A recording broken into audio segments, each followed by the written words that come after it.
মুসলমান যখন জান্নাতি যাবে, জান্নাতে গেলে পরে হাদিসে রাসূলুল্লাহ সাল্লাল্লাহু আলাইহি ওয়াসাল্লাম বলেন, আদম সন্তান যখন জান্নাতে যাবে, আদম সন্তানগুলো আদম আলাইহিস সালামের সূরত ধারণ করে আল্লাহ তাআলা সমস্ত দুনিয়াবি জান্নাতি যারা হবে, আল্লাহ পাক তাদের আকৃতি আদম আমাদের আদি পিতা আদ সূরতে আকৃতিতে জান্নাতে নসিব করে বেরবেন। সুবহানাল্লাহ। আসলে দুনিয়াতেও দেখি বাপটা মানান লড়কা হতা, যেমন বাপ তেমন আকৃতি কিছু আসে না, হুবহু প্রায় কোনগুলো আসে, যেগুলো তাই দেখতে বোঝা যায় এটা অমুকের ছেলে অমুকের ভাই, ঠিক কি না? আদম আলাইহিস সালামের আকৃতি, হাদিস আছে আদম আলাইহিস সালামের আকৃতি ছিলেন চিত্তু জিরান 60 গজ, এখানে 60 গজ 60 হাত বা 120 হাত হতে পারে। তাহলে আদম আলাইহিস সালামের আকৃতি যাবে, এখানে আপনি আমি কেউ খাটো কেউ লম্ব, ঠিক কি না? দুনিয়াতে মুখতালিফাতুন আমরা বিভিন্ন রঙে বিভিন্ন ভাবে আল্লাহ তাআলা মানুষকে একজন আরেকজনের উপরে সম্মান বৃদ্ধি করে দিয়েছেন, যাতে মানুষ সকলেই যদি সমান সমান হই, একজন আরেকজনের কাউকে মানবো না, কারো কথা কেউ শুনবে না, ঠিক কি না? আমাকে খাটো আরেকজনকে লম্বা বানিয়েছেন, একজনকে কালো আরেকজনকে ফর্সা করেছেন, ঠিক কি না? একজন নেংরা আরেকজন ভালো। তোমার অহংকারে গর্ব করার কারণটা কি? মৃত্যু হওয়ার সাথে সাথে তুমি আর লম্ব থাকবা না, তুমি আর খাটো থাকবা না।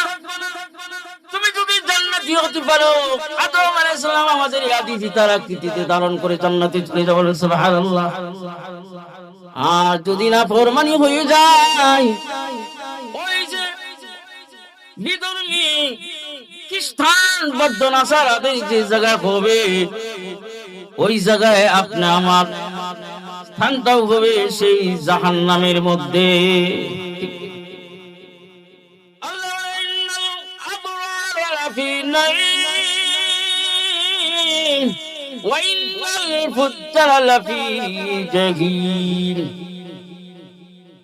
যারা নেক কর্মশীল হবে, দুনিয়ার জমিনে আল্লাহর দাসত্ব করবে, নবী আলাইহিস সালাতু ওয়াস সালামের আদর্শ যারা ধরে রাখবে, আল্লাহ বলে মৃত্যুর পর আমি তাদের জন্য তাদের বাড়িঘর জান্নাতের মধ্যে করে দিব।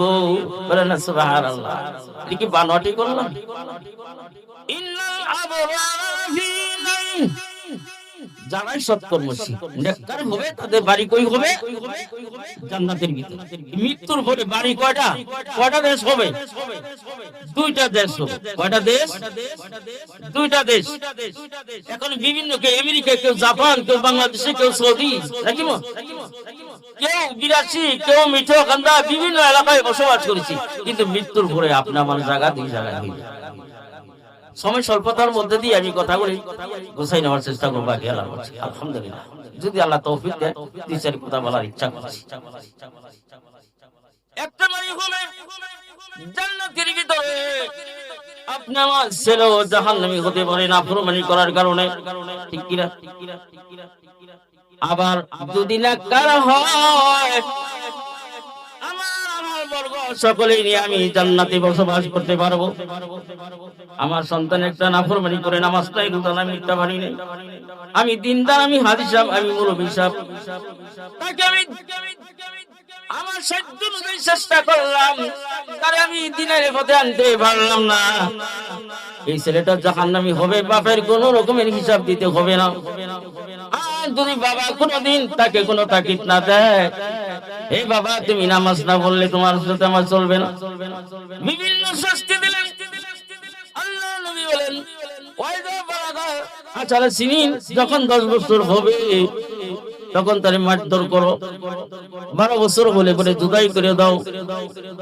এইভাবে আপনি তার চেষ্টা করলেন, চেষ্টার ফলশ্রুতিতে কোনো কাজে লাগলো না। এই ছেলেটা তার আমলের কারণে জাহান্নামী হয়ে সিদ্দিক নামক স্থানে তার বাড়ি হয়ে যাবে, জায়গা হয়ে যাবে। আবার যদি না বলেন, বাপ ছেলেকে যদি দিনের কাজের জন্য পরামর্শ না দিয়ে থাকেন, বাপকে সহ আসলে ময়দানে বাপের বুকের উপরে পাড়া দিয়ে সন্তান জাহান্নামে চলে যাবে। এবার বলবে, ছেলে বলবে, প্রভু গো, আমার বাবা কোনোদিন আমাকে দিনের কথা বলে নাই, আমাদের কথা বলে নাই, কোনোদিন তোমার দিন শিক্ষা দেয় নাই, জান্নাতের কোনো আলোচনা করে নাই, যে বাবা আমার দুনিয়াবি কাজ করাইছে, ওই বাবাকে ছাড়া আমি জাহান্নামে একা যাব না। আল্লাহ হুকুম করবে তোমার বাবাকে নিয়ে আসুন। বাবা তখন পরিচয় হয়ে যাবে, বাপকে বুকের মধ্যে পাড়া দিয়ে সন্তান জাহান্নামের মধ্যে পড়তে থাকবে। আরে উপায় আছে নি? উপায় আছে? একজন আরেকজনকে আল্লাহ তাআলা হাতের মধ্যে বাঁচাইতে চেষ্টা করছে। যাই হোক, অবদিকে বলেন, এই যে একজন সিজ্জিনের দেশ হবে, আরেকটা ইল্লিনের স্থান হবে। আপনি আমার দুনিয়াতে ভালো মহব্বত, ভালোবাসা, বিবি বাচ্চা, ছেলে মেয়ের মধ্যে ভালোবাসা, মৃত্যুর পরে আর তার কারোর সঙ্গে কোনো সম্পর্ক থাকবে না।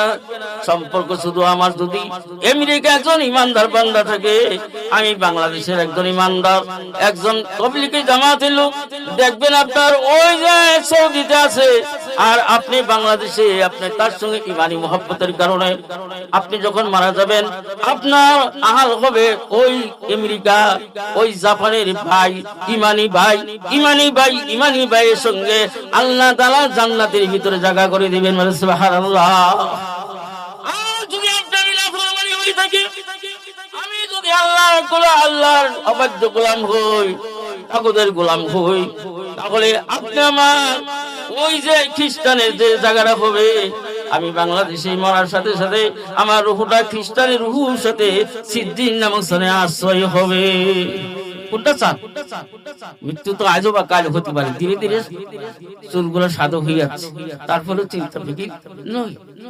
আলহামদুলিল্লাহ, আমি আলোচনা করতেছিলাম যে আয়াতটুকু আপনাদের সামনে উপস্থাপন করেছি। এক টুকরা হাদিস, রাসূলুল্লাহ সাল্লাল্লাহু আলাইহি হাদিসের টুকরা আলোচনা করেছি।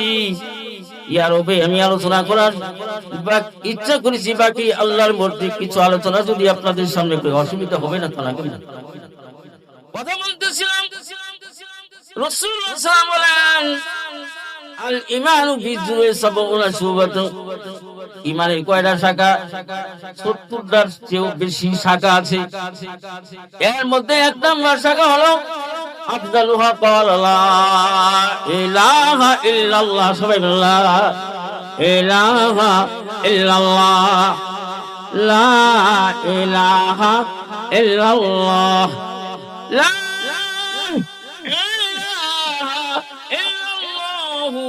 মুহাম্মাদুর রাসূলুল্লাহ সাল্লাল্লাহু আলাইহি সাল্লাম। এই যে কালেমা যে পড়লাম, এটা হলো সবচেয়ে বড় ধরনের ঈমানের একটা শাখা।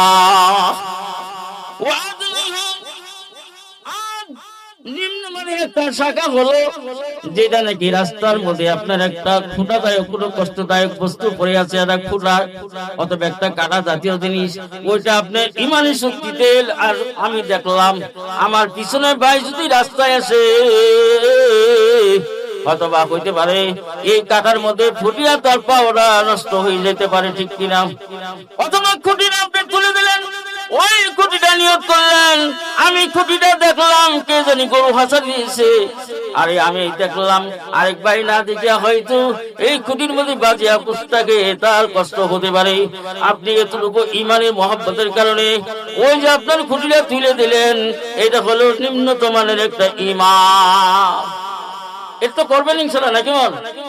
3 নাম্বার হলো আল-হায়াউ মিনাল ঈমান। লজ্জা হলো ঈমানের একটা অঙ্গ। লা হায়াউ লা ঈমানা লাহু, যার লজ্জা নাই, যার হায়া নাই, তার ভিতরে কোনো ঈমান থাকতে পারে না। কার কথা বলছি? আল্লাহ নবী বলেন, যার হায়া নাই, যার লজ্জা নাই, তার ঈমান নাই। যার হায়া আছে, যতক্ষণ পর্যন্ত কোন ব্যক্তি ঈমান থাকে ততক্ষণ পর্যন্ত লোকটা গুনাহ করে না। যখন সে গুনাহের কার্য শয়তানে প্রেরিত করে ফেলে, হাদিসে লেগে ঈমান তার মাথার উপরে ঝুলন্ত থাকে। ইমান তখন ভিতরে থাকে না। দেখবেন এরা খারাপ কাজ করে হাইরে মনে মধ্যে আপনার একটা কি জানি একটা আনচান সৃষ্টি করি, আমি কি মিথ্যাটা কইলাম আর কি নিকে এই অন্যায়টা করলাম, ওই লোকটা কি নিকে এই ক্ষতিটা ডালটা বাংলাম, কি কোন মনে হয় না? আফসোস কি আগে হয় না পরে হয়? পরে হয় না? তখন ইমান ভিতরে ঢুকে, তখন ইমান ভিতরে ঢুকে, তখন অন্যায় সে অন্যায় যে করছে এইটা তার মনের মধ্যে দেখা দেয়। মাশাআল্লাহ, আমরা সেই লজ্জা সংগ্রাম করবো তো ইনশাআল্লাহ নাকি? এক ব্যক্তি লজ্জার তাড়নায় আপনার 3 মণির মধ্যে প্রস্রাব পায়খানা করতেছে, বাথরুম ব্যবহার করতেছে, 3 মণি দেখেন মানুষ চলাচল করে। লোকটা এমন লজ্জাশীল যে লজ্জার কারণে সে মাথাটারে নিঃস্মিহি দিতে দিতে একেবারে মাটির সাথে মিশাই যাচ্ছে। মাথা যদি মাটির সাথে মিশায় তাহলে ফুটকি গোটাই উঠবো, হ্যাঁ কই উঠবো? যে জিনিসের দিকে তুমি লজ্জা করতেছো ওইটা তো তুমি বাঁচাইয়াই দিছো, ঠিক কিনা? এই বেটা লজ্জাশীল, এরকম লজ্জা থাকবো নাকি আমার এরকম প্রস্রাব পায়খানা কে জানি দেহে একটু গোপনে আবিতে যায়। এটার নাম হলো হায়া, এটার নাম হলো লজ্জা। একটা মানুষের লজ্জা থাকা সত্ত্বেও একটা মানুষের ওজনে কম দিবে না, কারো গাছের লাউ চুরি করবে না, কারো মাছ খাবে না, কারো পাথরে পিললে তার আয় বাড়াবে না, ঠিক না? লজ্জা যদি থাকে, একটা মানুষ লজ্জা যখন থাকে না, তার একটা দৃষ্টান্ত আপনাদের সামনে দিলে কষ্ট হবে কি? আপনারা গোপাল ভাড়ের নাম শুনছেন তো নাকি? গোপাল ভাড়ের নাম, গোপাল ভাড় একদিন একটা মাছ কিনছে বড় ধরনের, একটা ছাতি মাথায় দিয়ে বাড়িতে রওনা দিচ্ছে।